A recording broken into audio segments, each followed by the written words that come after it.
सत्स्वरूप निजाओ केवल पन हृदया सदगुरु प्रणाम परम गते वैराग्यम परम भागम संतोषम कुलज्ञानम तजे निरंतर सुजोगी नमो नमस्ते सत्य स्वरूप केवल पद भंडाय नमस्ते नमस्कार ध्यान मूलम गुरु नाम मूलम गुरु पदम मंत्र मूलम गुरु वाक्ये मोक्ष मूलम गुरु कृपा भक्ति भक्त भगवंत गुरु चतुर्नाम बपुए जिनके पदरस परसता नासत विघ्ने प्रथम मदन गुरुदेव जी जिन दियो नाम तत्सार द्वितीय वंदन राम जी जा ब्रह्म विकार तृतीय वंदन सब संत जन अनंत कोट जलसार जाके पदरस बरसता हंस उतर जाए भोपाल शरणों सतगुरु दयाल को मुखे हृदय हरि नाम नित प्रति संगत साध किया जीवन मुगत सुखराम सदगुरु सुखराम जी महाराज ने धन्य हो धन्य हो धन्य हो।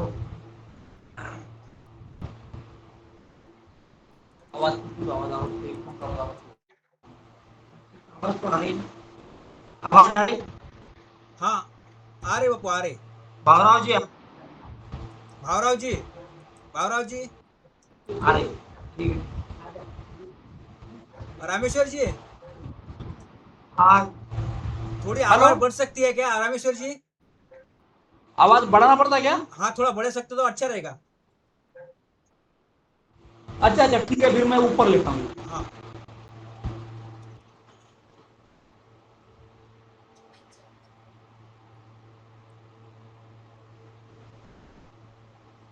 पटेल साहब अभी आ रही क्या आवाज? हाँ आ रहे बापू आ रहे अभी आ रही ना? कंटिन्यू कीजिए। कोई बात नहीं अभी धन्यवाद राम राम सर। मन के जितने भी हंस आए हुए हैं उन सभी को राम राम से आप देखिए उस दिन अपना घट परिचय का विषय चालू था। वो विषय जब तक पूरा नहीं होता तो उसी तरह से उसको आगे बढ़ाते रहेंगे समय के अनुसार। देखिए उस दिन चालू था विषय गुड़ी गुड़ी आसमान की सूरत सबद कर दो सुखराम घटा बिन दामिनी जा आनंद बड़े बड़ो। उस दिन का ये विषय था कि आकाश के ऊपर जब पतंग उड़ा देते हैं तो आकाश में ऊपर तो उड़ती है लेकिन वो उसकी जो डोरी होती है वो डोरी किसी के दूसरे के हाथ में होती है। उसी तरह आप सांस को खींच रहे हो लेकिन वो सांस की डोरी वो सूरत के हाथ में और वो सूरत आपको संभाल के रखनी है। यही उस दिन का विषय था। तो उसी विषय को आगे बढ़ाते हुए आज का विषय शुरुआत करेंगे।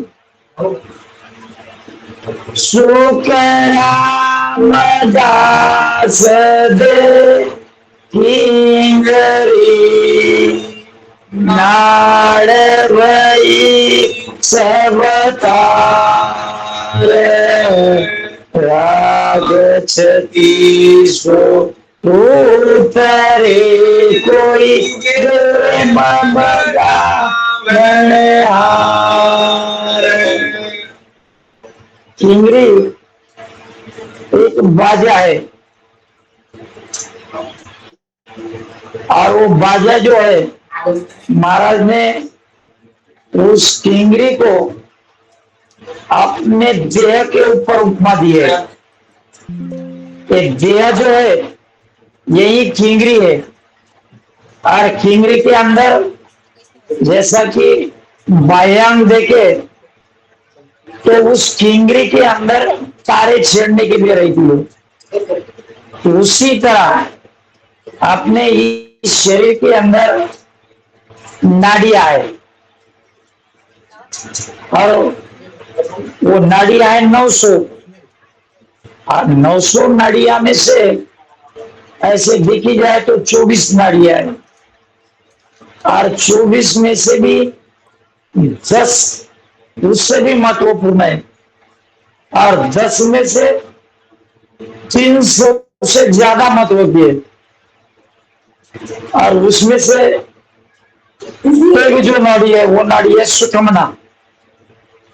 उस नाड़ी के साथ सबको सुख प्राप्त होता है और महाराज कहते हैं कि वो अपने शरीर के अंदर जो नाड़ियां है वो ये शरीर है किंगरी, एक बाजा बजाने का साधन। नाल भई सब तार और राग क्षति सु उतरे कोई गेम बजाव हार। अभी देखो रागे 36 तरह की है। यूं देखे जाए तो महाराज ने बोला है सतरागा साता करे एकन समझे कोई। रागे बताइए महाराज ने 6 और 6 राग उनके अंदर उनके ऊपर विभाग है। ऐसा करते 7 7 36 ऐसे 36 राग रागनियां है। तो हर एक राग जिस तरह से गाओगे अगर गाना अच्छा है तो राग के साथ हुआ तो उस पद की प्राप्ति होगी। अभी पद कौन सा है देखा जाए कि मल्लार राग गा रहे हो, मल्लार राग अगर गाए तो ऊपर से पानी बरसेगा। देखिए मल्लार राग के संदर्भ में एक बात बताता हूं। मल्लार राग के लिए फेमस है बैजू बावरा और ये बैजू बावरा यूपी के थे। उनका नाम संतों में गिना जाता है और जब वो गाते थे तो ऊपर से पानी बरस जाता था। इसलिए बैजू बावरा का नाम मल्लार राग के लिए फेमस है। और श्री राग के लिए तो नारद जी फेमस थे, लेकिन नारद जी एक बार जब भगवान श्री कृष्ण के सामने उनका जो बेटा था तो उनको राग गाने को लगाया और जब राग गाते गाते नारद को लगा कि राग तो बराबर नहीं है, गाई नहीं जा रही। तो ठीक है भगवान श्री कृष्ण ने बोला आप गा दो। लेकिन जब उनकी किंगरी नीचे गिरी हुई थी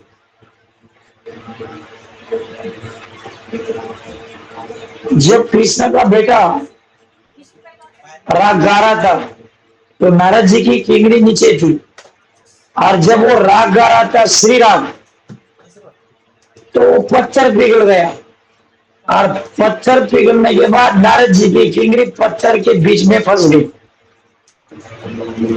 और जब फंस गई तो भगवान श्री कृष्ण और उनका बेटा जाने लगे।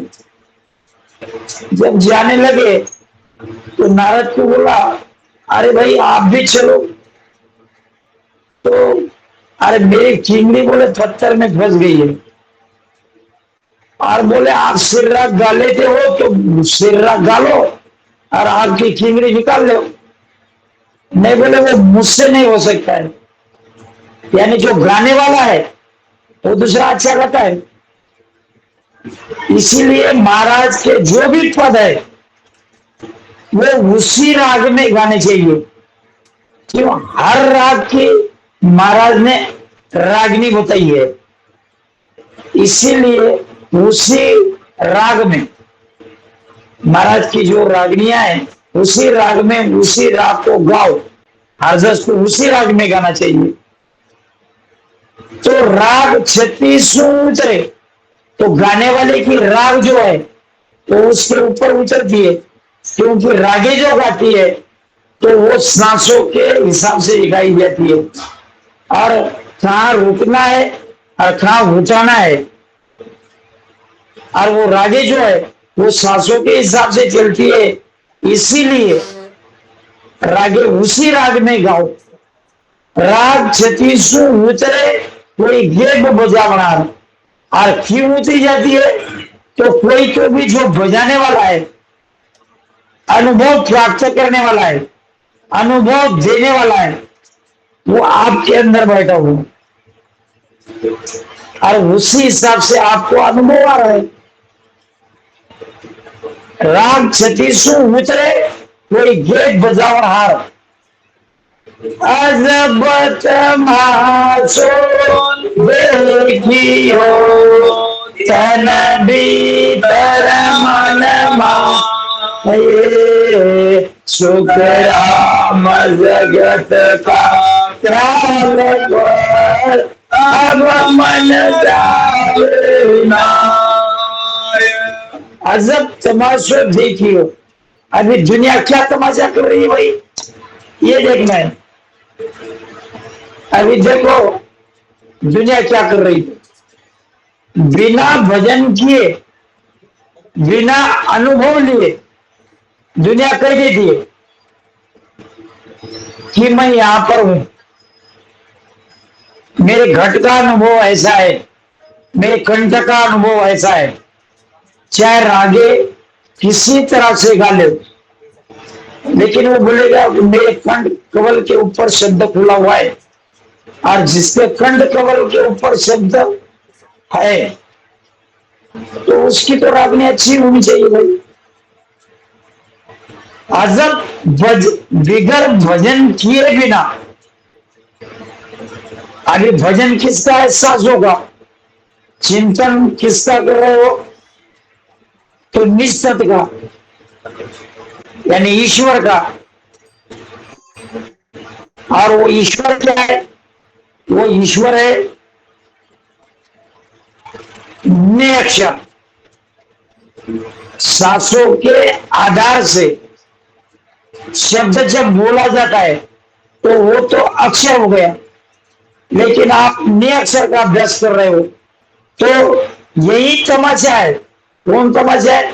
बिना भजन किए मैं आपको अगर कहीं का ही बता दूं, यही तमाशा है। अजब तमाशो देखियो तन भीतर मन में, और यही तमाशा अपने अंदर का है, यानी घट के अंदर का। यहां तो अनुभव कुछ नहीं है, लेकिन मैं बोले जा रहा हूं कि मुझे ऐसा हो रहा है, मुझे वैसा हो रहा है, ये तमाशा है। तन भीतर मन में अशुभ राम जगत का ख्याल भर अब मन जावे ना। तो महाराज कहते हैं मैंने तो खुद इस घट का अनुभव लिया है, उस निज नाम का अनुभव लिया है, उस नए अक्षर का अनुभव मैंने खुद जाके मेरे घट के अंदर, मेरे ब्रह्मांड के अंदर खुद लिया है। और जब लिया है तो ये दुनिया के ऊपर मेरा कुछ ख्याल नहीं है। दुनिया क्या कहती है क्या नहीं कहती ये मैं कभी देखने को जाता नहीं। चाहे दुनिया में कितनी भी तमाशा करो, मैं उसकी तरफ नजर कभी उठाता नहीं। सुखराम जगत का ख्याल पर अब मन जावे न, क्योंकि महाराज अपने घट के अंदर का अनुभव खुद देखने को जा रहे, खुद देख रहे, इसीलिए महाराज का इस जगत के ऊपर ख्याल नहीं है। और उनका मन जो ये दुनिया नाटक कर रही है, उस नाटक के ऊपर महाराज का मन नहीं जाता। इसीलिए महाराज ने खुद का अनुभव भजन करते समय किस तरह से लेना चाहिए, इसका विचार महाराज ने कहा है। जगत तमाशे लग रही आन माये के संग, सुख रामदास जा रम राजा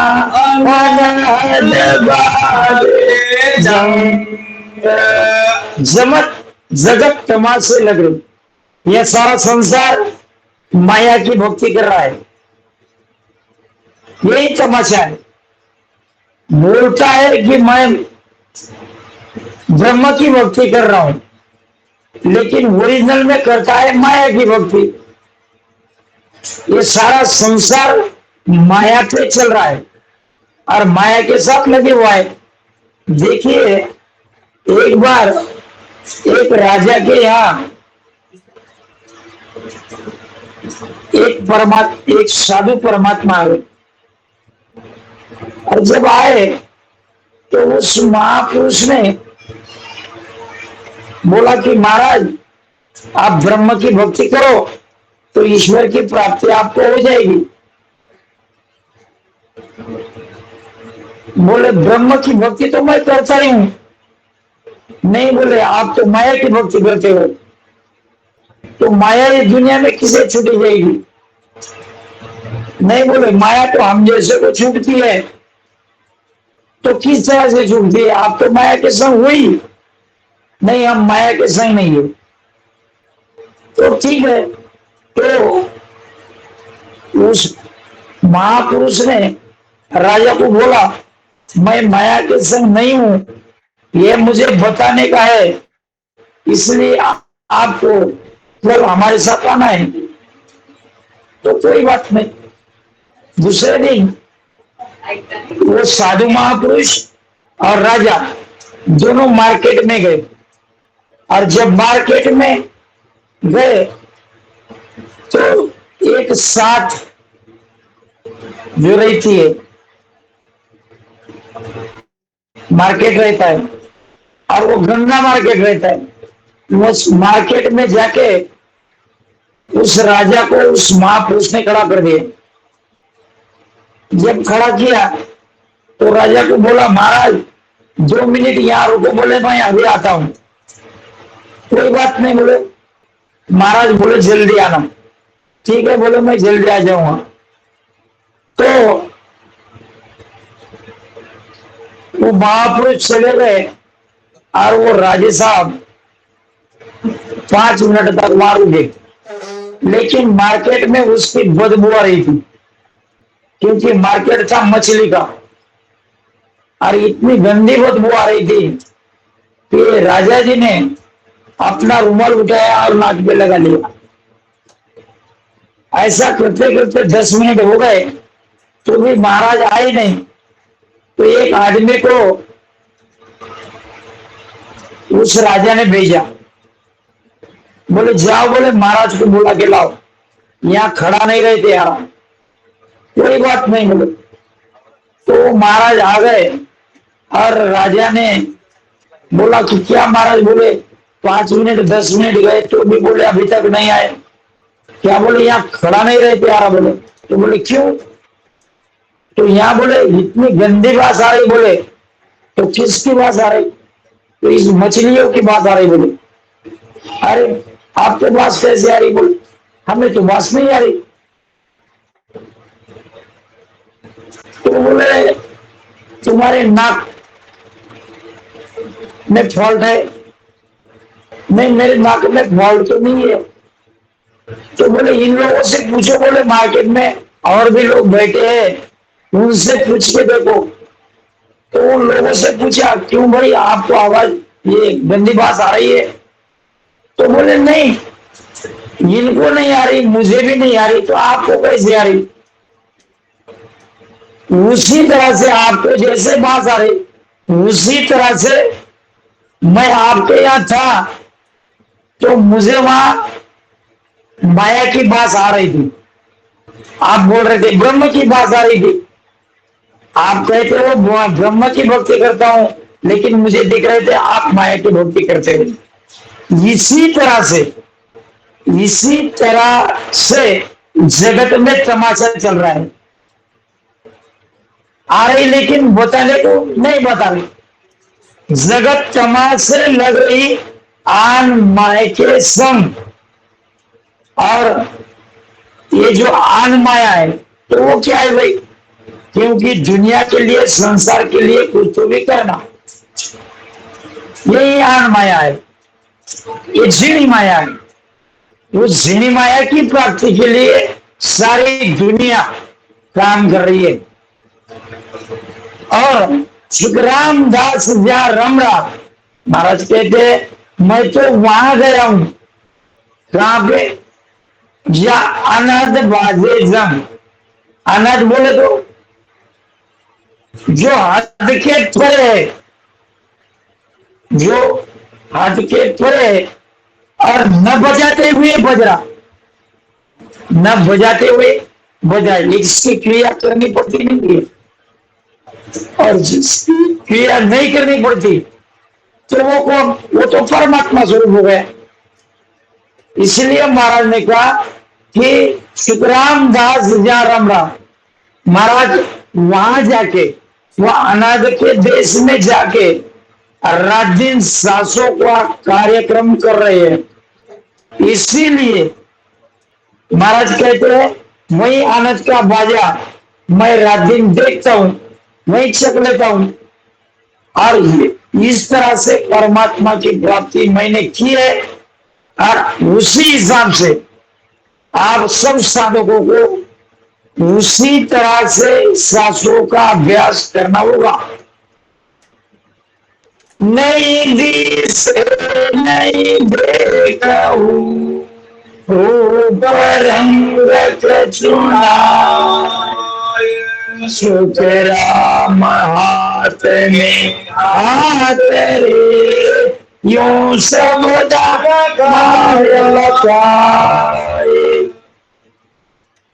नहीं दिसे नहीं देखो। अभी देखो आंखों से क्या नहीं दिखता। पहली बात है महाराज बोलते हैं कि नहीं दिसे। अभी नहीं दिसे, देखना क्या है? ईश्वर का स्वरूप। अरे ईश्वर का स्वरूप है अव्यक्त, वो दिखता नहीं। और उस देखने के लिए महाराज कहते मैं नहीं दिसे नहीं देखूं, मैं देखता भी नहीं, मैं देख भी नहीं रहा और दिखता भी नहीं। अभी क्यों नहीं दिखता भाई? ये बातें दो नहीं है, ये अद्वितीय है। अद्वैतवाद बोलते उसको। अद्वैतवाद बोले तो ईश्वर एक ही है, दो नहीं। और देखो महाराज एक अर्ज से देखो, नदिया जाए मिला सागर में चेतन भयो शरीर। जब नदी बहते जाती है तो कहां जाती है? सागर में। और जब सागर में जब तक नहीं जाती तो नदी का नाम लिया जाता है कि ये इस नदी का नाम ऐसा है। देखो चंद्रभागा है, हमारे महाराष्ट्र के अंदर से बहती है। और जब चंद्रभागा बहती है, जब तक वो सागर से नहीं मिल जाती तब तक उसका नाम है। लेकिन अगर सागर में जाके मिल गई तो कोई उसका नाम नहीं लेगा। कोई बोलेगा ये सागर का पानी चंद्रभागा का है और ये पानी गंगा का है, ये तो नहीं बोल सकते। उसी तरह तुम्हारा आत्मा परमात्मा के साथ मिल गया तो नाम दो नहीं है, अद्वैत हो गया, यानी एक ही हो गया। इसी तरह से महाराज बोलते हैं नहीं जिसे देखने को जाता हूं इन चर्म चक्षुओं से, इन आंखों से वो देखा नहीं जाता। रूप रंग कछु नाय, वो कैसा है उसका रंग। एक दूसरी बात रूप कि काला है या गोरा है ये भी देखा नहीं जाता, क्योंकि अव्यक्त है, निर्गुण है, अरूप है। ब्रह्म सूत्र में लिखा है अरूपम, कि उसको रूप नहीं है।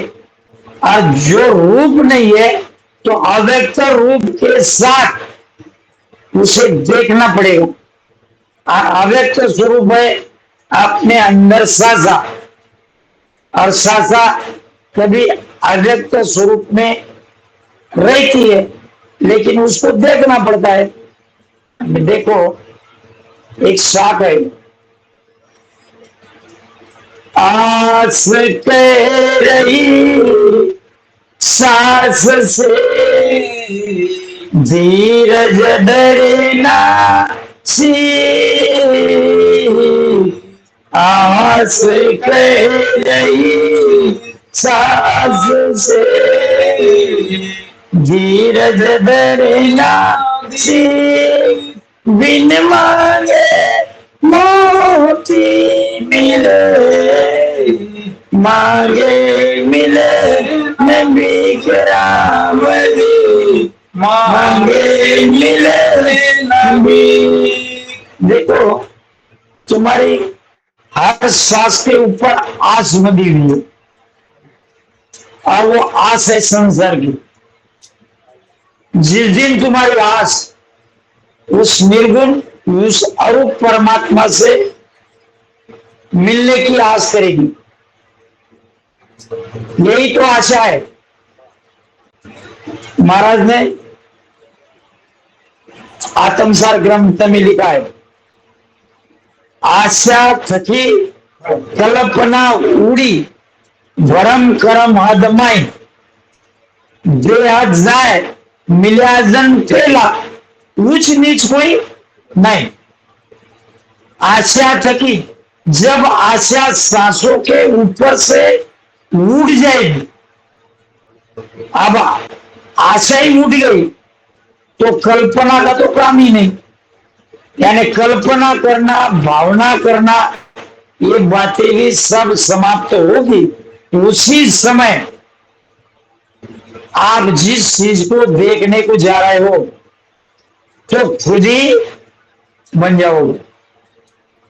वो देखने की वो बात ईश्वर की बात है, उसमें समझ आएगी। जो साधक देखने को जा रहा है वो खुद ही उसमें समझ आएगा। जिस तरह से हर नदी का पानी समंदर में जाके समंदर की तरह बन जाता है, उसी तरह से जब साधक उस तरह से बन जाएगा तो रूप रंग कछु नाय, उसको ना रूप है ना रंग है ना कुछ है। सुखराम हाथ में हाथ रे, यूं शब्दा माय लिखा है। सुखराम हाथ में हाथ रे, यूं शब्द लखाया माय। अभी देखो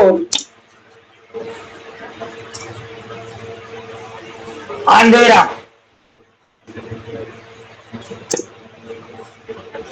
अंधेरा है, अंधेरा बोले तो अज्ञानता है। अज्ञानता के अंदर क्या करेगा? देखिए, जब आप कृषक हो तो कृषक खेत में, अपने खेत में समझ लो कुछ तो भी दौरे बने को जा रहा, तो वो अंधेरे में करेगा या उजाले में करेगा? वो उजाले में करेगा, यानी प्रकाश में करेगा। और यही ज्ञान का प्रकाश है। और जब अंधेरे में करेगा तो क्या होगा? फसल की नाशाई होगी, फसल चला जाएगा। इसीलिए उस टाइम में उसको क्या करना पड़ेगा? अनुभव का हाथ। और अनुभव का हाथ क्या है? तुम्हारे सांसें कहां जा रही है ये आपको देखना है। यही हाथ में हाथ है। जब सांस जा रही है, दीपक के ऊपर दीपक लगाओ तो लग जाएगा, प्रकाश के ऊपर प्रकाश लगाओ। तुम्हारी सांस कहां जा रही है, वहां जाकर तुम्हारी सांसें रुक गई। कहां रुकी भाई? तो नाभि के अंदर रुकी। नाभि के अंदर प्रकाश लगाओ, वहां तो अंधेरा है और आगे बढ़ना है। तो ये सांस को उस सांस के हाथ में देना है। इस तरह से सुखराम हाथ में हाथ है, यूं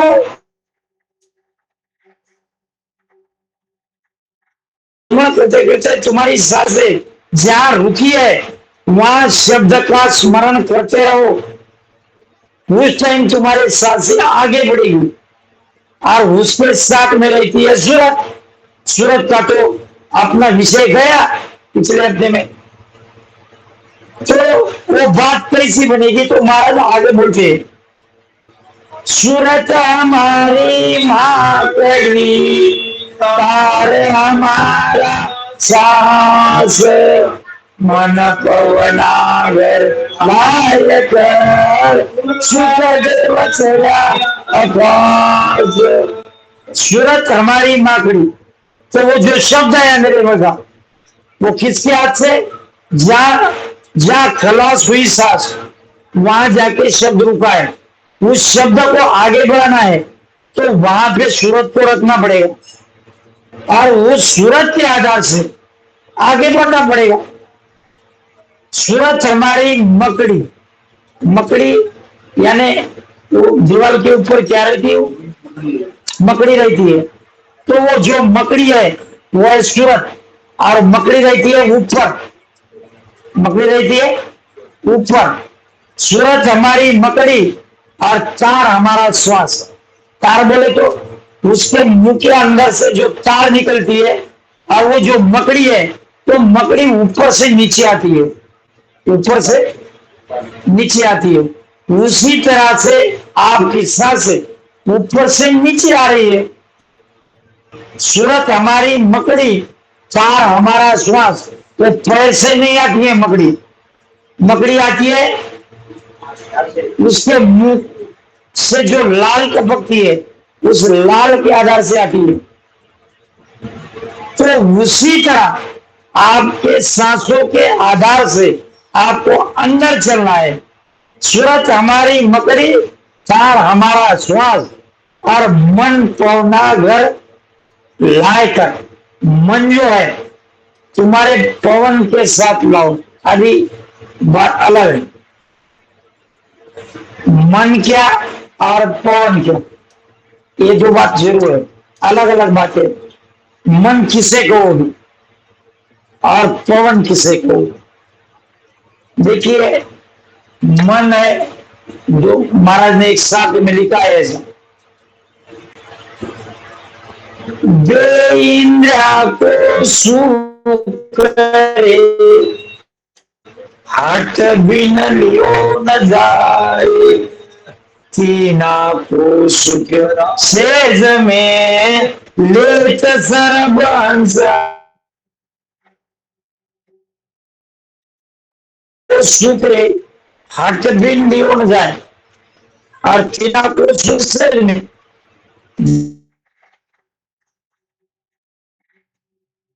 और वो 5 ज्ञानेंद्रिय में से 3 ज्ञानेंद्रिया का सुख आपको न करते हुए भी मिलता है, न करते हुए मिलता है। और 2 इंद्रियों का सुख जब तुम हट करोगे, जब कार्य करोगे, जब क्रिया से करोगे, उसी समय वो काम बनेगा। और वो काम क्या है? मन का। वो काम क्या है? मन का। और बाकी के काम क्या है? पवन की। ये 3 बातें अलग अलग है, 2 और 3। मन तो गया। देखिए आम का झाड़ है, मैं रास्ते से गुजर रहा हूं और सामने आम का झाड़ है, आम पक गए और मेरी दृष्टि उस आम के ऊपर चली गई, यानी मेरा क्या गया? तो मेरा मन गया। मेरा क्या गया? मन। लेकिन मन जाने के बाद मैंने शरीर को जाने नहीं दिया, मैं वहां से हटा ही नहीं। अभी मन गया है लेकिन क्या नहीं गया? पवन। पवन यानी चलाने वाले। क्या नहीं गया? चलाने वाले नहीं गए। चलाने वाले कौन है? उसकी इच्छा उसको चला लेती है, या नहीं है, तोड़ नहीं है, लेकिन वो पवन के साथ चलेगा। और पवन का कार्य है हिलना। हिलना पवन का कार्य है। वो हिला ही नहीं तो क्या करेगा? इसी तरह से मन पवनागर जाकर, मन का ले जाना है पवन के यहाँ। मन तो गया आम के ऊपर, लेकिन वहां से लाओ उसको, वो पवन के साथ भेजो तो गलत कार्य नहीं करेगा। ज्ञानेन्द्रिया गलत कार्य करने को जाती है, लेकिन उसको पवन नहीं ले दिया तो वो कार्य करेगा नहीं। इसीलिए मन पवन के साथ लाओ। और मन की स्टैंडिंग का है। मन की स्टैंडिंग है कान के ऊपर और आंखों के ऊपर, सांस के ऊपर और मुंह के ऊपर। वही मन की जीवन है, वहां रहता है। और वहां जो रहता है वो है मन। कानों को भी हिलाता है, आंखों को हिलाता है, मुंह को बोलने को लगाता है। लेकिन पवन, अगर पवन का ज्ञान उसे हो गया तो मान लो वो कहीं जाएगा नहीं, कार्य नहीं करेगा। जो बोले तो राम करो नहीं तर चुप समाए। राम भजन में प्राणिया रे बंदा जम हो जाए। इसी तरह से उस पवन को इस मन के साथ बिठाना है। सुखदेव चढ़ा आकाश तो महाराज कहते हैं तो वो सांस है, क्योंकि मन सूरत के साथ, सूरत शब्द के साथ और मन पवन के साथ, तो जब ये चारों बातें इकट्ठा आएगी तभी भक्ति का प्रारंभ शुरू हो गया। तब तक भक्ति का प्रारंभ होता ही नहीं।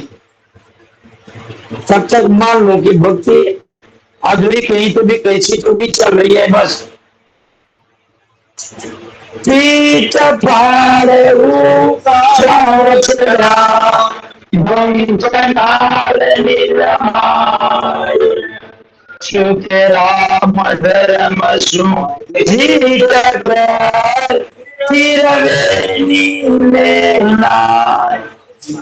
पीठ फाड़ ऊंचा चढ़ा। देखिए बंकनाल के रास्ते से जब साधक अपना हुमायूं ऊपर चढ़ाएगा, यहाँ नाम नहीं जाता है, यहाँ सिर्फ हुमायूं निकलता है। वो भी हुमायूं प्राण के साथ जाता है, उस प्राण को साथ ले जाना है। वो कौन ले जाता है भाई? तो वही तो पवन। वो कौन सा कार्य कर रहा है? वो कौन सा पवन है? तो पवन है ज्ञान। तो पवन कौन सा है? तो ज्ञान। उस ज्ञान के आधार से, ज्ञान वायु के आधार से आपने नाभि के अंदर के सांस से जो राम नाम ले रहे हो, वो राम नाम अर्धनाम बना के, निरक्षर बना के जब उमाऊ बनेगा उसी समय बंकनाल के रास्ते से जाएगा। इसी तरह से बंकनाल से निकलकर वो अपने ये 21 मेरुदंड के साथ जिस तरह का अभ्यास जिस साधक को होगा उसी तरह का अनुभव उस साधक को आते रहेगा। अब इस साधक का क्या अनुभव है वो तो जिनका जो जाने। पीठ फाड़ ऊंचा चढ़ा बंकनाल निज माय। अभी साधक वो सांसों को लेके उस उमाओं को साथ में प्राण के साथ लेके जब बंकनाल में प्रवेश करेगा तो सुखराम धर्मसु जीत कर त्रिवेणी में ना, ऐसा कहते महाराज फरमाते कि सुखराम धर्मसु जीत कर, अभी धर्म के साथ उनकी जीत हो गई। अभी धर्म क्या है? अभी धर्म है सब इंद्रियों का, जीवात्मा का धर्म है इंद्रियों के साथ रहना, और इंद्रियों का धर्म है इस संसार में संसार के लिए कार्य करना। अब इस सब धर्म से जीता क्या भाई? क्योंकि सब इंद्रियों को महाराज ने हरा दिए, तो धर्म की जीत होगी। और उस धर्म को लेके, उस धर्म को जीत कर महाराज त्रिवेणी में ना रहे। इस तरह से उस त्रिवेणी में यानी त्रिकुटी में महाराज पहुंच गए। उल्टा अंबर पहाड़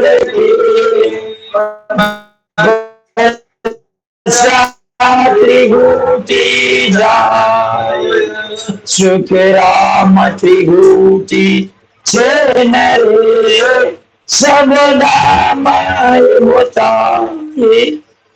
उल्टा अंबर फाड़ के महाराज कहते हैं, यानी उलट कर बंकनाल के रास्ते से जब साधक ऊपर चढ़ा तो उत्तान पहाड़ के ऊपर, ऐसा तो महाराज ने वहां बताया है गोलोक का अभ्यास 2-3 साल की वैसी है महाराज की, कि वो गोलोक के अंदर रहते हैं। तो उल्टा अंबर फाड़ के, अंबर यानी आकाश, उस ब्रह्मांड को फाड़ के, और कौन फाड़ेगा उसको? तो ये निकली हुई उमाऊ, इस उमाऊ के साथ उस अंबर को यानी ब्रह्मांड को चीर करके महाराज कहां गए?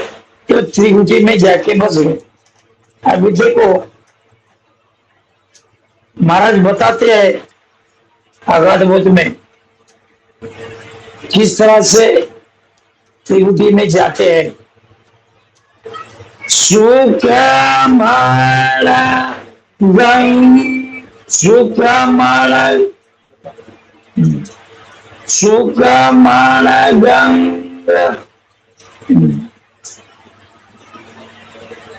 सुखमाला पोल गण की खोल गड़ ऊपर जावे।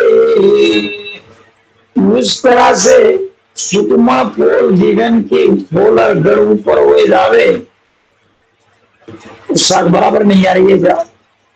तो सुकमा पोल जिगन की खोल, जब वो सुकमणा के साथ त्रिकुटी में पहुंचते हैं, वो त्रिकुटी में जाने का रास्ता है सुकमणा के साथ, और सुकमणा के सिवा जाना होता नहीं।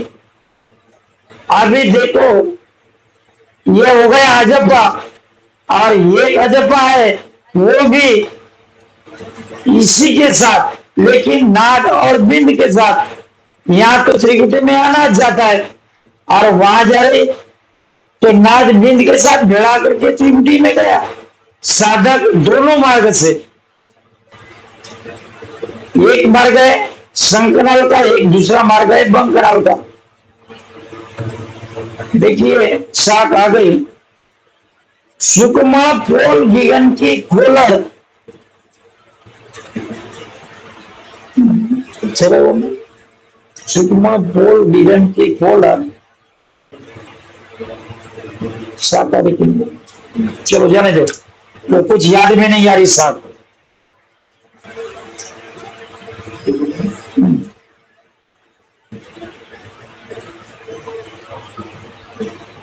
तो उल्टा अंबर फाड़ के बसा त्रिकुटी जाए, तो वो सुकमणा के साथ वो साधक जब ऊपर जाएगा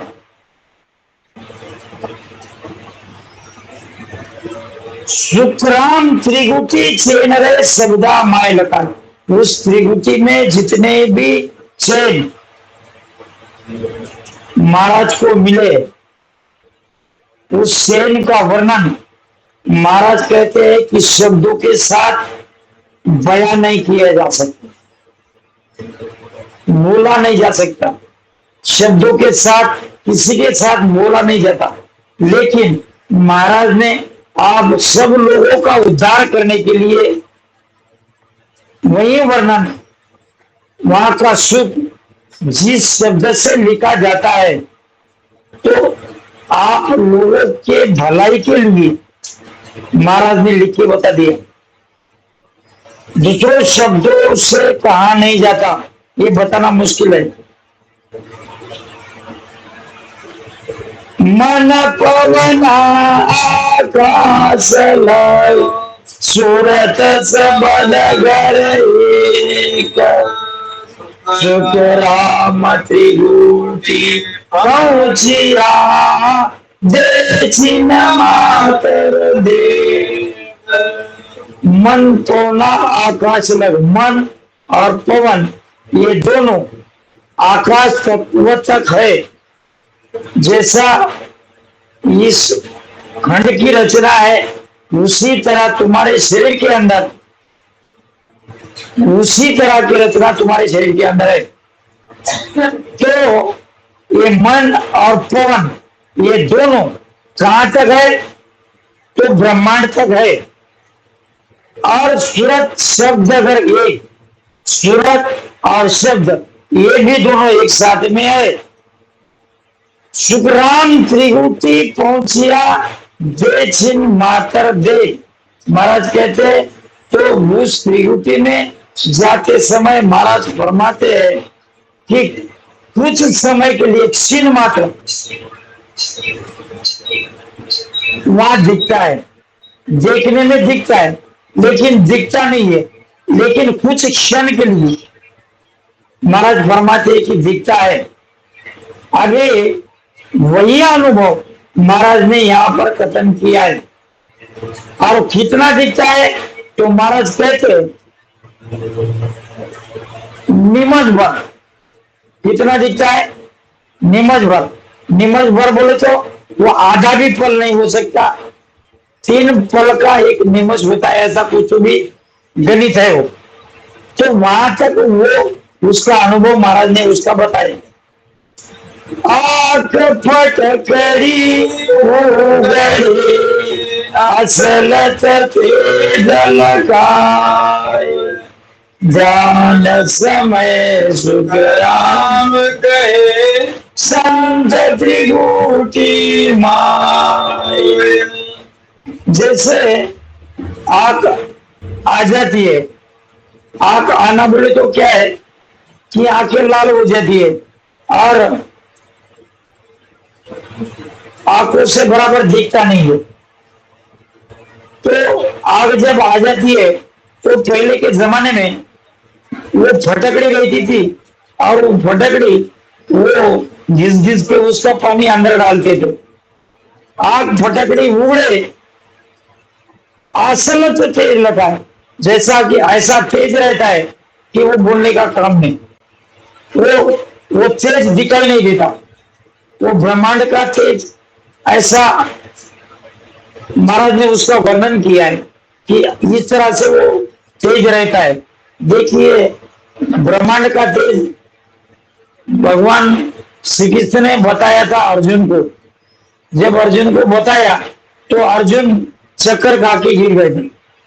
उसी तरह से यशोदा मैया को भी कृष्ण परमात्मा ने बचपन में एक बार दिखाया था, तो वो देखे नहीं जाता। उसी तरह का वहां का तेज, त्रिगुटी का तेज उस तरह से साधक के ऊपर आ जाता है। आंख फटकड़ी उगड़े असलत तेज लगा है, ध्यान समय सुखराम के संत त्रिगुटी मन। उस समय ध्यान करते समय त्रिगुटी में जब साधक पहुंचता है तो उस तरह का तेज उस साधक का बन जाता है। और इस तरह का साधक जब बनेगा इतना तेज साधक के अंदर रहेगा तो उस साधक की तरफ कोई आंख उठा के देख सकता है? नहीं। तो यम क्या आंख उठा के देख सकेगा? यम की क्या विषाद है कि वो उसके तरफ देख ले? और वहां पहुंचे हुआ साधक यहां आके अगर इस धरती पे आके रहेगा, संसार में रहेगा, तो उसका बर्ताव किस तरह से रहेगा भाई? तो किसी के साथ गलत बर्ताव नहीं करेगा। इस तरह का वर्णन महाराज ने त्रिभुति में का किया है।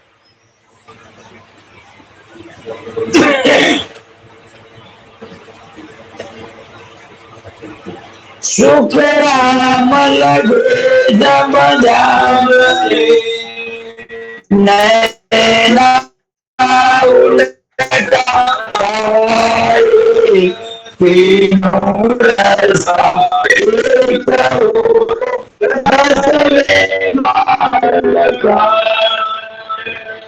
ध्यान करते समय अपने शरीर के अंदर रास्ते है तीन।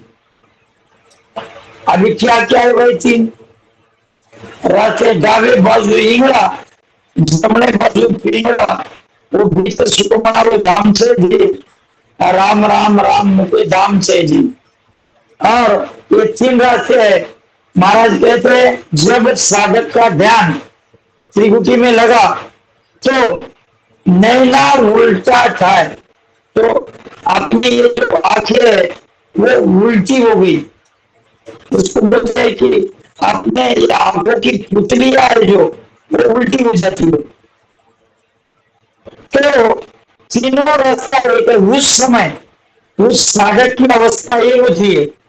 तीनों रास्ते यानी सुकमना एक, और दूसरे हीरा, और तीसरे पीड़ा, ये तीनों नाड़ियां एक हो जाती है। इस तरह से तीनों रास्ते एक हो गए। जब वो एक साथ आएंगे उसी समय मानो कि साधक आगे, साधक का ध्यान पूरा हो रहा है।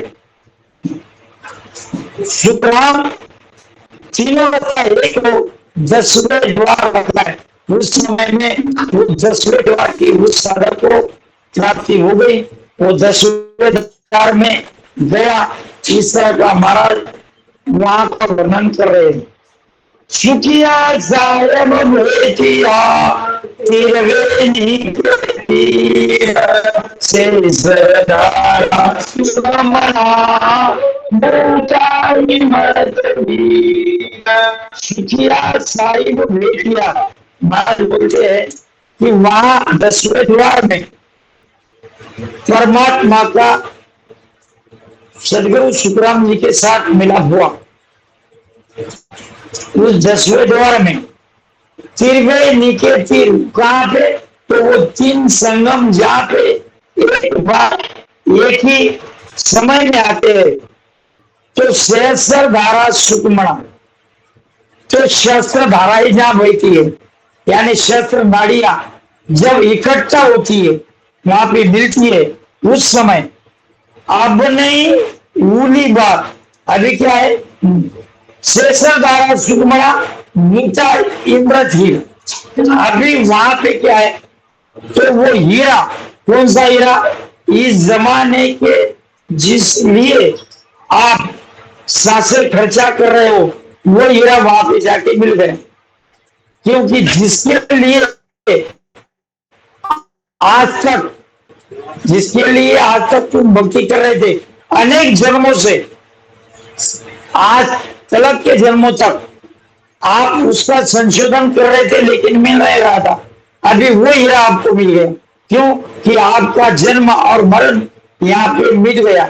इसी तरह से महाराज ने उस 10वें द्वार का वर्णन, महाराज ने त्रिभुति का वर्णन, हाथ और अनंत का वर्णन, इस तरह से 10वें द्वार तक महाराज ने किया है।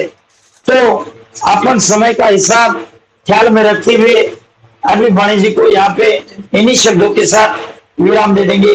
सदगुरु सुखराम जी महाराज ने धन्य हो, धन्य हो, धन्य हो। राम टाइम शिल्लक होगी ना, मारी ध्यान बोलते बोलते